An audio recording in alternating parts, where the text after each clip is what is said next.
Assalamualaikum warahmatullahi wabarakatuh. A'udzu billahi minasy syaithanir rajim. Bismillahirrahmanirrahim. Alhamdulillahi rabbil alamin, wassalatu wassalamu ala asrafil anbiya'i wal mursalin wa ala alihi wa ashabihi rasulillahi ajma'in. Amma ba'du. Sahabat beriman rahimakumullah. Untuk edisi hari ini kita jeda dahulu perihal daripada kisah para nabi. Pada sahabat beriman semuanya, di edisi hari ini saya akan membuatkan cerita perihal perumpamaan yang dimana semoga bisa menjadi iktibar bagi diri kita dan bisa menambah keimanan kita kepada Allah Subhanahu wa Ta'ala, sehingga kita lebih giat lagi dan lebih kuat lagi serta lebih kencang lagi dalam menjalankan amal ma'ruf nahi munkar dan memperbaiki amal ibadah kita. Amin ya Allah ya Rabbal alamin. Sahabat beriman semuanya, di mana cerita ini kita awali daripada seorang laki-laki yang mempunyai 3 orang anak, di mana 2 orang anaknya ini sangatlah dicintai dan sangat disayangi oleh laki-laki tersebut. Namun sayangnya seorang anaknya lagi tidak begitu disayanginya. Adapun anak yang 2 itu, apapun segala keinginannya belum pernah ditolak atau dilaluinya. Apa kata si anak selalu ia turutin.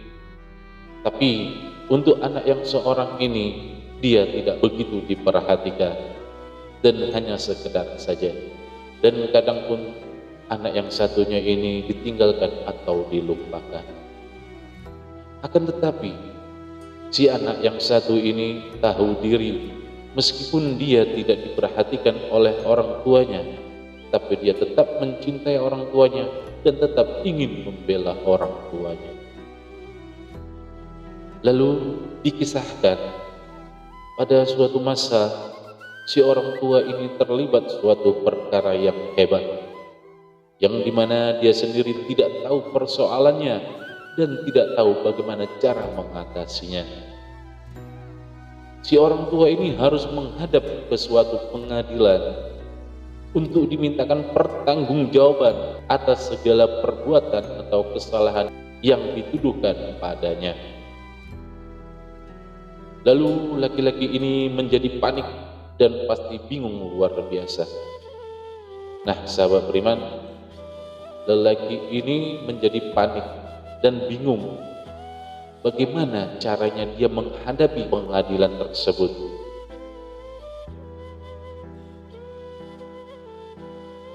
Lalu singkat cerita, lelaki ini berpikir dia kan mempunyai 2 orang anak yang begitu disayanginya. Dia mempunyai 2 orang anak yang begitu amat dikasihinya. Segala apapun yang diminta kedua anaknya ini selalu diturutinya dan pastilah akan ditunaikan pada saat itu pula.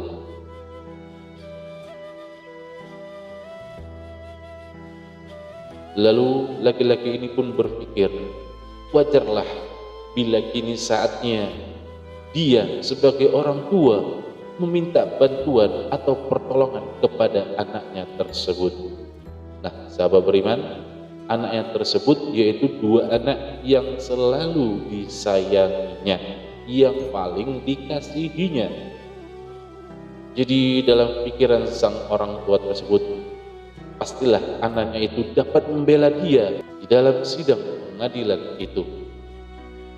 Lalu singkat cerita, lelaki tersebut datang kepada anak yang pertama dan lelaki tersebut menerangkan duduk perkaranya dan dia pun meminta pertolongan daripada anaknya atas apa yang dialaminya. Namun sahabat beriman semuanya, perlu diketahui, si anak ini lalu berkata kepada orang tua tersebut, "Wahai ayah, Ayah tidak perlu meminta bantuan kepada saya. Ayah haruslah berpikir. Ayah yang berbuat, haruslah ayah yang bertanggung jawab, bukan saya. Biar bagaimanapun juga saya tidak dapat menolong ayah. Ini jawaban daripada anak pertama, daripada dua orang anak yang paling disayanginya. Singkat cerita, dengan sedih hati orang tua itu pergi dan memiliki niat yang satunya lagi, dia akan menemui anaknya yang kedua dan akan meminta bantuan kepadanya pula. Akan tetapi setelah anak itu ditemuinya, serta dia kembali menceritakan hal permasalahannya yang dialaminya, lalu apa kata anaknya yang kedua tersebut? Ayah jangan mempunyai hati pengecut. Ayah yang dipanggil ke pengadilan, ayah sendiri yang harus berani menghadapi perihal permasalahan ayah. Tidak ada sangkut pautnya dengan saya. Ayah harus berani menyelesaikannya dengan cara ayah sendiri. Itu jawaban dari anak yang kedua ya, sahabat beriman.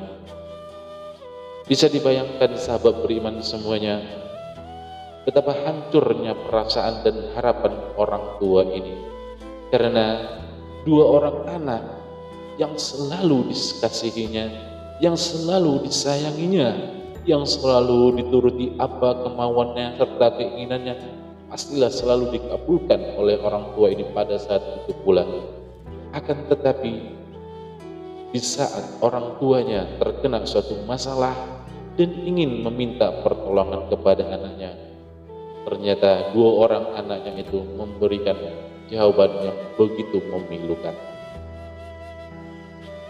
Kemudian di suatu tempat, orang tua ini duduk termenung dan dia pun teringat akan anaknya yang satunya lagi.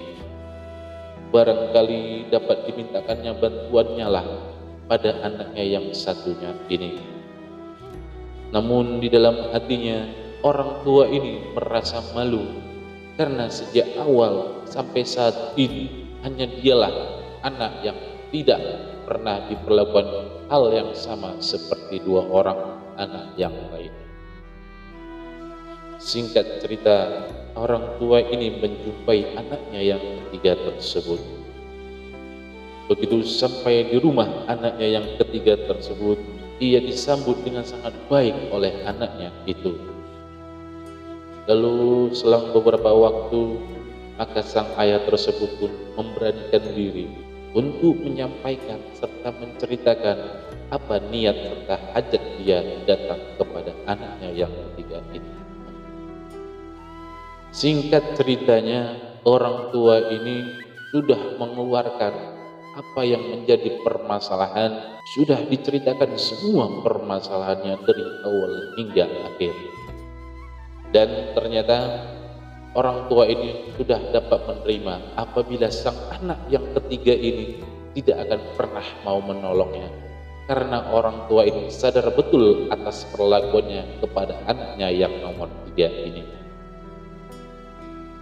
Namun dengan terkejutnya sang ayah mendengar ucapan daripada anaknya yang ketiga, di mana anaknya yang ketiga dengan spontan berkata, "Ayah, kalau begitu biarlah serahkan kepada saya persoalan ini.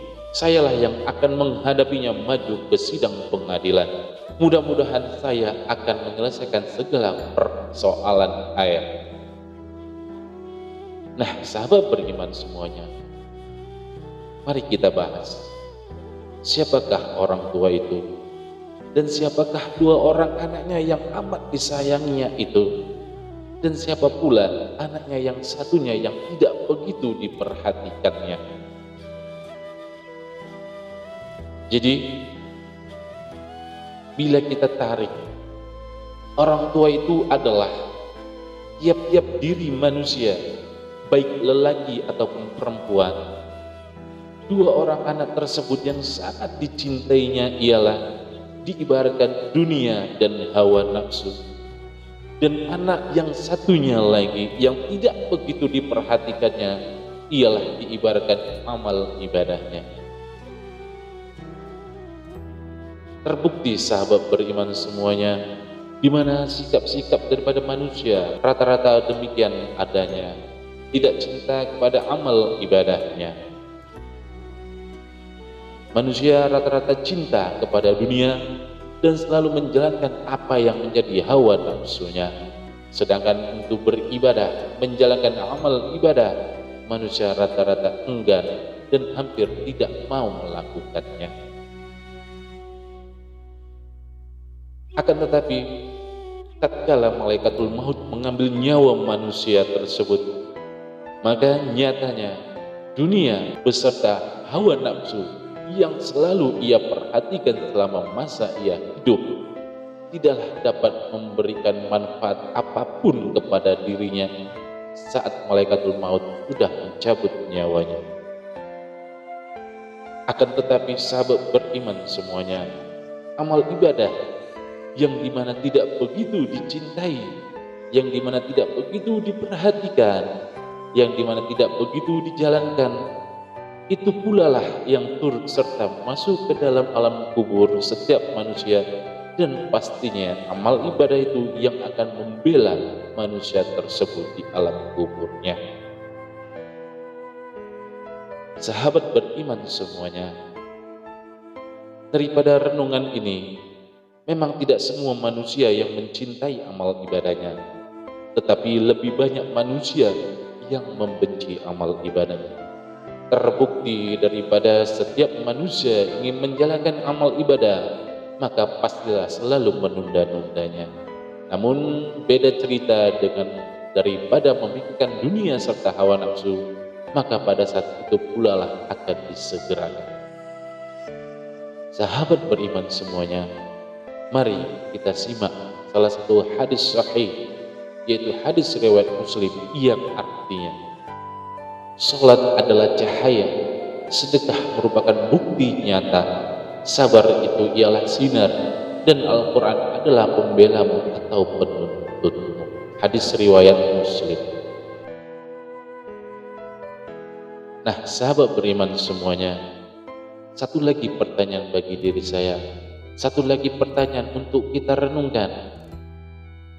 Apakah kita akan menjadi seperti orang tua tersebut, yang dimana kita selalu memikirkan dunia serta hawa nafsu kita dan tidak pernah memperdulikan amal ibadah kita?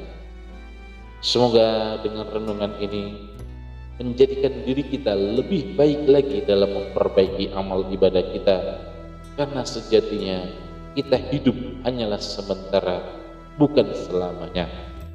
Subhana rabbika rabbil izzati amma yasifun, wassalamun alal mursalin, walhamdulillahi rabbil alamin.